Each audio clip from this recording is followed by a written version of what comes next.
اگلا سوال جناب ایم سلیم صاحب کا ہے. میں ان سے درخواست کروں گا کہ تشریف لائیں. سوال پیش کریں. جناب ایم ڈین ایم سلیم لکھا جی. ایم میرا خیال انیشیل ہیں ان کے. محمد سلیم. محمد سلیم صاحب. اچھا جی، میں تو یہاں پہ ایک گیسٹ کے طور پہ آیا تھا.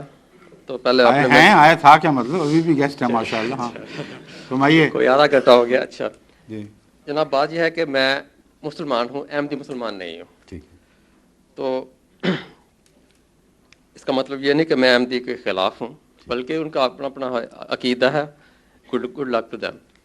ایک کویشچن ہے، دو کویشچن میری تو کر دیں شوق سے. اچھا، پہلا کویشچن تو یہ ہے جو بڑا سمپل سا ہے کہ آپ کے جو احمدی فرقہ ہے اور جو دوسرا جو احمدی فرقہ نہیں ہے، اس میں بیسکلی کیا فرق ہے؟ کیونکہ اگر فرق ہے تو دو جماعتیں بنی ہوئی ہیں نا. بالکل صحیح فرمایا. اچھا، ایک نہ ہو جائے پہلے سمپل سوال کا جواب دے دوں، پھر چلو پیچیدہ سوال بعد میں کر لینا. چلو دونوں سوال کٹھے ہوتے بھیج چلیں ٹھیک ہے. اچھا، دوسرا سوال یہ ہے کہ ہم بھی نماز پڑھتے ہیں اور آپ بھی پڑھتے ہیں. کیا آپ کی نماز میں اور ہماری نماز میں کوئی فرق ہے؟ بہت اچھا سوال ہے، بتاتا ہوں. دوسرے لفظوں میں کہ آپ نے جو سطریں ہم پڑھتے ہیں، صورتیں پڑھتے ہیں، اس میں کوئی ترمیم کی ہوئی ہے، کوئی ایڈیشن کیا ہوا ہے، کوئی سبٹریکشن کی ہوئی ہے، کوئی ایڈیشن یا کوئی ماڈیفیکیشن؟ تو یہ دو سوال تھے میرے، بڑے سمپل سے ہیں. اس کا جواب دے دیجیے. پہلا سوال جو ہے وہ آپ نے سمپل کہہ کے اتنا لمبا سوال کر دیا ہے کہ اس پر تو گھنٹے بھی لگیں تو طے نہیں ہوگا. کیونکہ آپ نے یا سادگی میں یا لوگوں سے سنا کر یہ تصور باندھا ہے کہ احمدی عقیدہ ایک طرف اور باقی سب مسلمانوں کا عقیدہ دوسری طرف. یہ درست نہیں ہے. مسلمان 72 فرقوں میں بٹے ہوئے ہیں اور ہر فرقے کا دوسرے سے اختلاف اس سے زیادہ ہے جتنا احمدیوں کا سنیوں یا شیعوں یا دوسروں سے اختلاف ہے. میں اپنا بنیادی عقیدہ آپ کو بتاؤں گا جو فرق کرنے والا ہے، اور آپ کو یہ سمجھاؤں گا کہ اس وہم میں مبتلا نہ ہوں کہ باقی سارے ایک ہی عقیدہ رکھتے ہیں. زمین آسمان کا فرق ہے دیگر مسلمانوں کے عقائد میں آپس کے اختلافات کے لحاظ سے. مثلا اسماعیلی فرقے کے ایک دوست تشریف رکھتے ہیں، اب وہ آپ کو بتا سکتے ہیں کہ اسماعیلی عقیدہ اور آپ کا سنی عقیدے میں زمین آسمان کا فرق ہے. امامت کا تصور ہی مختلف ہے. اور وہی آپ کو بتا سکتے ہیں کہ اثنا عشری شیعہ فرقوں میں اور اسماعیلی فرقے میں بہت بڑا فرق ہے. عبادت کے طریق میں فرق ہے، مسجدوں کی بناوٹ میں فرق ہے. مسجد میں کون سی تصویر لٹکی ہوتی ہے جس سے جا کے مناجات کی جاتی ہیں. تو یہ میں صرف ان کو الگ امتیازی طور پر پیش نہیں کر رہا، اس لیے کہ بیٹھے ہوئے ہیں، آپ ان سے الگ بات جا کے پوچھ لیں، یہی بات آپ کو بتائیں گے. تو پہلا تو آپ کا سوال غلط تاثر پیدا کرتا ہے. احمدی اور دیگر مسلمانوں میں ایسا فرق نہیں ہے کہ باقی سب متحد اور ایک جیسے عقیدوں پر قائم ہوں اور احمدی ہی مختلف عقیدہ رکھتے ہوں. اب احمدی فرق کیا ہے جو سب کے درمیان اور احمدیوں کے درمیان تفریق کر دیتا ہے؟ یہ بات ہے. وہ صرف یہ فرق ہے کہ ہم مانتے ہیں کہ جس امام کو خدا نے بھیجنا تھا، جس کا وعدہ فرمایا تھا، وہ آ چکا ہے، وہ ظاہر ہو چکا ہے، اور تم لوگ انتظار میں بیٹھے ہو. اس کو پہچان نہیں سکے یا ضد اور تعصب کی وجہ سے اس کا انکار کر بیٹھے ہو.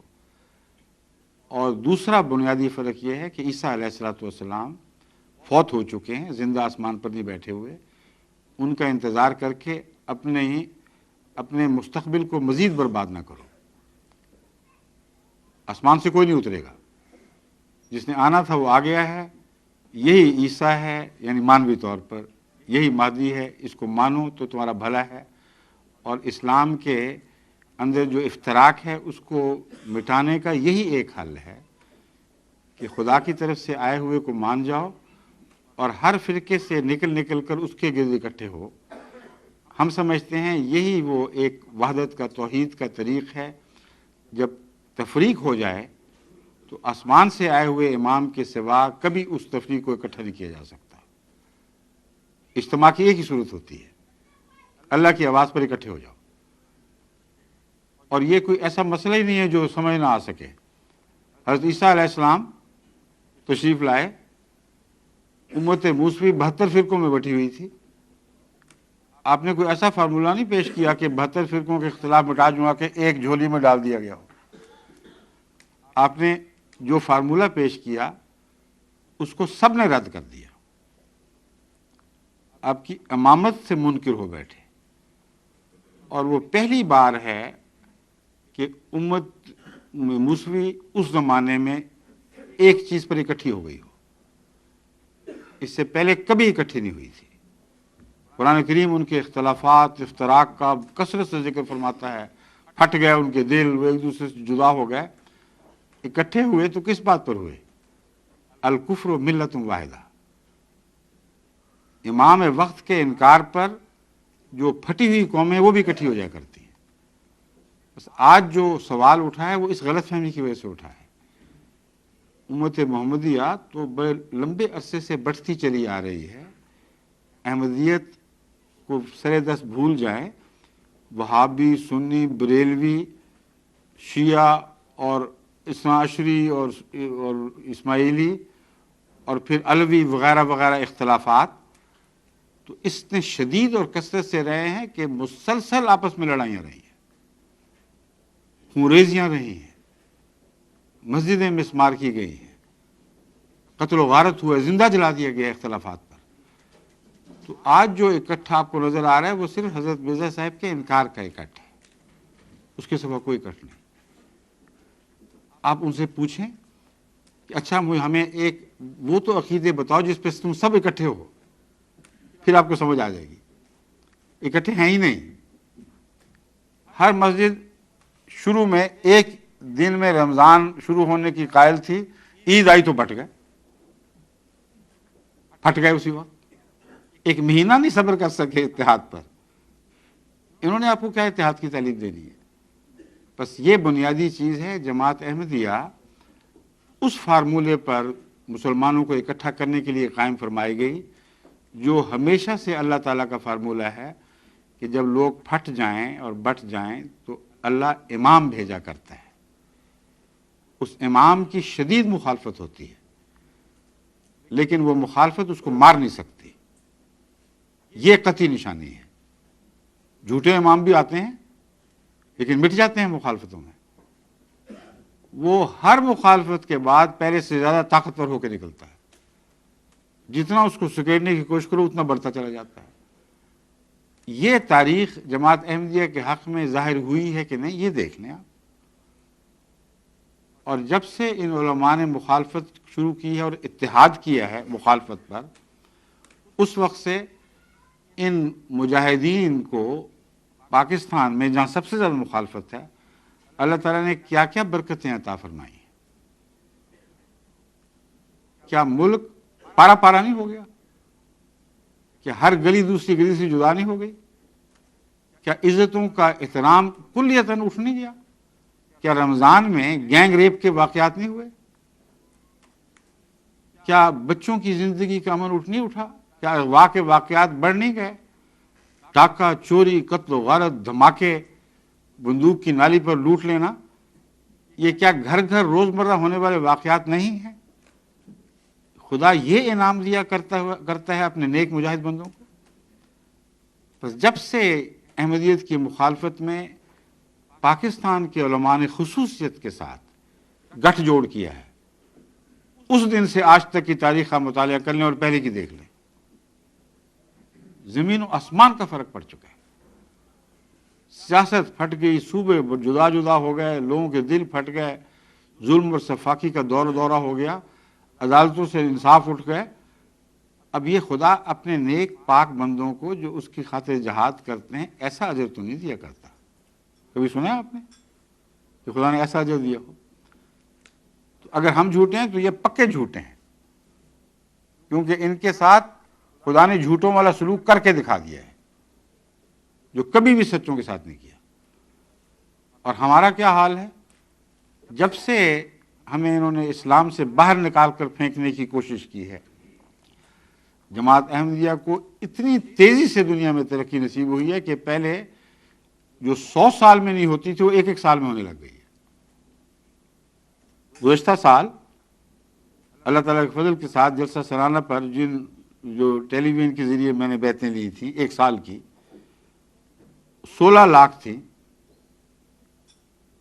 اب بتائیں ایک دن میں 16 لاکھ بیعتیں سال بھر کی مگر اکٹھی ایک دن میں ہوئی ہیں.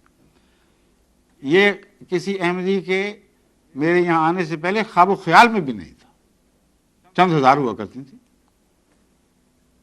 تو یہ سلوک خدا نے عجیب شروع کر دیا ہے. خدا کو ہو کیا گیا ہے؟ جھوٹوں کو اتنی برکت اور سچوں سے ایسی دشمنی کہ جو تھوڑا بہت سچ رہ گیا تھا وہ بھی ان سے کھینچ نکالا. اتنا جھوٹ بولا جا رہا ہے کہ آدمی شمار ہی نہیں کر سکتا. اس لیے ان باتوں پر غور فرمائیں تو آپ کو فرق کی وجہ صاف سمجھ آ جائے گی. ہم ایک امام کو ماننے کی وجہ سے امت سے جدا کیے گئے اور اس امام کی مخالفت کی بنا پر یہ اکٹھے ہوئے. آپس کے عقیدے کے اتفاق کی وجہ سے اکٹھے نہیں ہوئے. آج تک اسی طرح ہے. جو وہابی عقیدہ تھا اب بھی وہابی عقیدہ ہے، جو شیعہ عقیدہ تھا اب بھی شیعہ عقیدہ ہے. اس لیے اتفاق کیسا ہوا؟ جی آجائے اوپر سامنے. ایک بات یہ ہے کہ نبوت کے بارے میں آپ کا کیا کانسیپٹ ہے؟ فار ایگزامپل دیکھیے جب وہ فوت ہو چکے تھے تو کیا نبوت ختم ہو گئی تھی کہ is it still continuing from your side?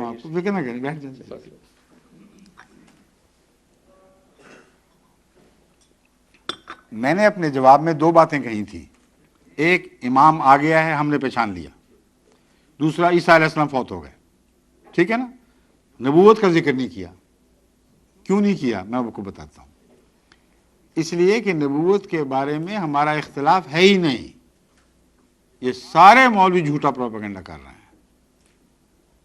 اس کی وجہ یہ ہے، آپ ان سے پوچھ کے دیکھ لیں، کسی مسجد میں چلے جائیں، آپ ان سے پوچھیں کہ حضرت صلی اللہ علیہ وآلہ وسلم کے بعد کیا دنیا میں کبھی کوئی نیا یا پرانا نبی کہیں نہیں آئے گا؟ رسول اللہ علیہ وسلم کے وصال کے بعد کیا دنیا میں کسی خطے میں کہیں بھی نہ کوئی نیا نبی آئے گا نہ کوئی پرانا نبی آئے گا؟ یہ بتاؤ. وہ کہیں گے نہیں، پرانا آ سکتا ہے، نیا نہیں آ سکتا. محمد رسول اللہ سے پہلے کا نبی دوبارہ آ سکتا ہے. یہی ان کی بدنیتی ہے جس کی وجہ سے عیسیٰ کو زندہ بنایا ہوا ہے. اب ان سے آپ پوچھیں کہ تم تو کہتے تھے امت محمد رسول اللہ صلی اللہ علیہ وسلم پر نبوت ختم ہو گئی، تو اب کہتے ہو پرانا نبی دوبارہ آئے گا. اگر ضرورت نہیں تھی نبوت کی تو لایا کیوں جائے گا؟ وہ کہیں گے اسی لیے تو زندہ رکھا ہوا ہے کہ رسول اللہ علیہ وسلم کے آنے سے نبوت تو ختم ہو گئی، نبوت کی ضرورت ختم نہیں ہوئی. یہ کسی معقول آدمی کو قابل قبول ہے ہی نہیں، کیونکہ اللہ تعالیٰ پر حملہ ہے، اس کی حکمت پر حملہ ہے. کوئی آدمی کہہ دے کہ روٹی کی ضرورت ہے، وہ روٹی کی سپلائی بند. اب یہ بڑا ظلم ہے. روٹی کی ضرورت ہے، سپلائی بند. کہتے نہیں ہم بیک ڈور سے لے آئیں گے، فکر نہ کرو. کوئی معقول بات ہے؟ بس فرق صرف یہ ہے، ہم کہتے ہیں ضرورت ہے، کہتے ہیں یہ بھی کہتے ہیں ضرورت ہے. ہم کہتے ہیں فرنٹ ڈور سے روٹی آئے گی. محمد رسول اللہ کی امت سے وہ پیدا ہوگا جس کو خدا تعالیٰ نبوت کی ضرورت پوری کرنے کے لیے امت محمدیہ میں بھیجے گا. یہ کہتے ہیں فرنٹ ڈور بند ہے، بیک ڈور سے ہوگی. پرانے نبی کو لایا جائے گا اور امت موسوی کے نبی کو امت محمدیہ کا نبی بنایا جائے گا. نبوت کا انکار ہے ہی نہیں. امت موسوی کے نبی کو امت محمدیہ کا نبی بنایا جائے گا. ہم کہتے ہیں امت محمدیہ کے غلام محمد کو امت محمدیہ کا نبی بنایا جائے گا. یہ فرق ہے. اس لیے ختم نبوت والا وہ عقیدہ بالکل جھوٹا پیش کیا جا رہا ہے. آپ اس کی تصدیق کر کے دیکھ لیں، ہر جگہ آپ کو یہی جواب ملے گا. اگر آپ کہیں گے کہ نبوت پرانا نبی بھی نہیں آ سکتا تو آپ کو کہیں گے تم کافر ہو، بھاگو یہاں سے. اور پاکستان میں ہو تو بھاگو نہیں، مار بھی پڑ سکتی ہے. شکریہ.